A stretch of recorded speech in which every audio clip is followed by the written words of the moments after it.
अपने लिए ना सही अपने बच्चों के लिए लड़ो। यूजीसी के विरोध में 1 मार्च को सपनावत में आंदोलन होने जा रहा है।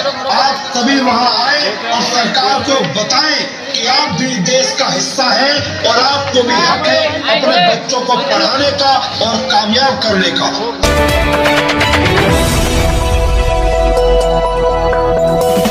राजनीति से काम तक,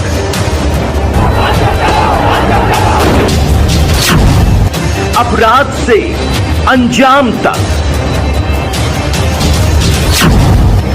खेत से खलिहान तक, अब हर खबर पर होगी हमारी नजर। पाइए सीधा अपने मोबाइल पर। मैं हूं मौर्य कुमार गौतम, आपका अपना न्यूज रिपोर्टर। देखते रहें गांव शहर की खबर और जुड़े रहें सिटी न्यूज इंडिया 1 के साथ। हमारे चैनल को लाइक करें, शेयर करें और सब्सक्राइब करें।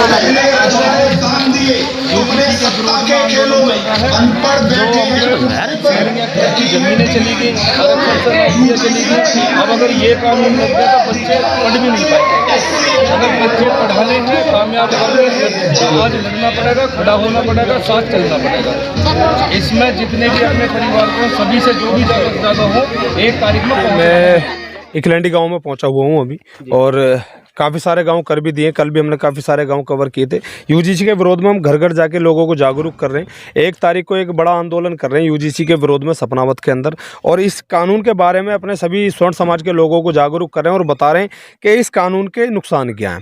हमारे सोने की वजह से पहले भी हम पे आरक्षण थोप दिया गया, मैरिज एक्ट थोप दी गई है, सीलिंग एक्ट थोप दी गई है और SC ST थोप दी गई है। अब ये ऐसा कानून आ गया कि हमारे बच्चों से शिक्षा भी छीन ली जाएगी, ज़मीनें छीन ली, नौकरियाँ छीन ली, जेल में डाल दिया झूठे मुकदमों में। तो इससे बचने के लिए हम गांव-गांव जाके अपने स्वर्ण समाज को जागरूक कर रहे हैं, इसलिए आज इकलैंडी गांव में आए हुए हैं।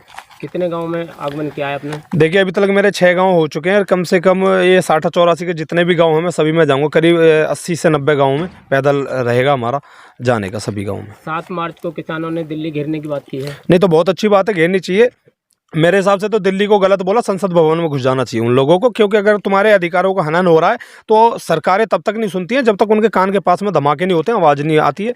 तो सरकार तो अब पागल हो चुकी है। सरकार को अब उसी की भाषा में जवाब देने का वक्त आ गया। स्वर्ण समाज ने बहुत दिन सोकर अपना वक्त गुजार दिया है, सब कुछ लूट गया है।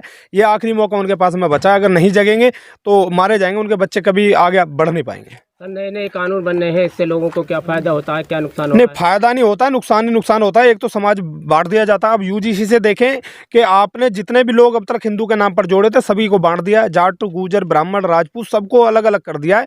तो ये कहीं ना कहीं जो अंग्रेजों ने थोड़ी अपनाई थी, फूट डालो राज करो, वही भारतीय जनता पार्टी केंद्र सरकार से जो नियम लागू हो रहे हैं उनका भी कहीं ना कहीं यही है कि फूट डाल के राज करो। आपको नहीं जानकारी है तो मैं बता दूं, ऐसा कानून केंद्र सरकार लेकर आई है कि आपके बच्चे यूनिवर्सिटी में पढ़ नहीं पाएंगे, स्कूलों में पढ़ नहीं पाएंगे। आपका चुप रहने की वजह से सीलिंग एक्ट में ज़मीन चलेगी, आरक्षण में नौकरी चलेगी, SC ST झूठे मुकदमे में जेल में डाले जा रहे हो। अभी ऐसा कानून ला दिया कि बच्चे भी नहीं पढ़ पाएंगे, यानी कि तुमसे शिक्षा भी छीन ली जाएगी। इसलिए इसका विरोध कर रहे हैं, तो उसमें जरूर करें। जय श्री राम। और अगर अब यूजीसी का काला कानून लागू होता है तो आपके बच्चों से शिक्षा भी छीन ली जाएगी। इसका कारण ये है क्योंकि समाज के नेता नामर्द हो चुके हैं, कायर हो चुके हैं। वो समाज के इतने चाटुकार हो गए, इतनी चप्पल चाटनी शुरू कर दी उन्होंने पार्टियों की कि वो समाज डूबता रहे तो नहीं बोलते, समाज पर कोई कानून लगा दिया जाए नहीं बोलते, कितने भी झूठे मुकदमे हो तो नहीं बोलते। तो इसलिए घर घर जाके अपने समाज को, अपने भाइयों को जागरूक करना पड़ रहा है, क्योंकि समाज के नेताओं ने बिल्कुल ठेकेदारी छोड़ दी है। सिर्फ वोट बैंक के लिए तो समाज को इस्तेमाल करते हैं, लेकिन अगर कोई विपदा आ रही है, समाज अगर गड्ढे में जा रहा तो बिल्कुल नहीं बोलते हैं। इसलिए ये कदम उठाना पड़ा यूजीसी के विरोध में कि गांव-गांव जाना हम सभी बच्चों के लिए लड़ो।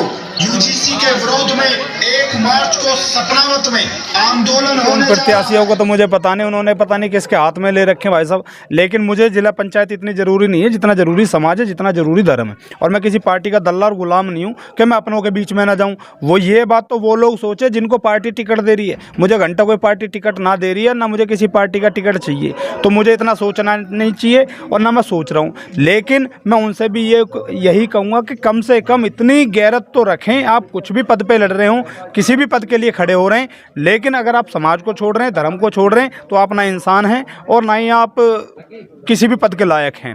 तो मेरे लिए ज़रूरी नहीं है कि मैं जिला पंचायती लड़ूंगा ज़रूर, लेकिन किसी पार्टी का गुलाम नहीं हूँ कि भाई अगर जिला पंचायती लड़ रहे हैं तो क्या मतलब विरोध नहीं करें। बिल्कुल विरोध करेंगे, अगर बात समाज पे आएगी, धर्म पे आएगी, खुल के विरोध करेंगे। हम वो वाले जिला पंचायत नहीं है कि पार्टियों के आगे पीछे डोलें यार, ये अपना काम है। अपील करना चाहेंगे 1 मार्च को सपनावत में बड़ा आंदोलन होने जा रहा है। नहीं, यही अपील करूंगा कि सभी ज़्यादा से ज़्यादा पहुँचें और ऐसे लोगों से बच के रहें जो आपको भ्रमित कर रहे हैं, क्योंकि यूजीसी का काला कानून आपके बच्चों का भविष्य खराब कर देगा, शिक्षा छीन लेगा अगर आप अभी नहीं जागे। तो ये नेताओं के चक्करों में ना आए, अपने हक के लिए अब आपको खुद आवाज़ उठानी होगी, क्योंकि आपने 5-5 साल सभी नेताओं को दे दिए हैं, उन्होंने कुछ नहीं किया है सिवाय आपका बेड़ा अपने लिए ना सही अपने बच्चों के लिए लड़ो।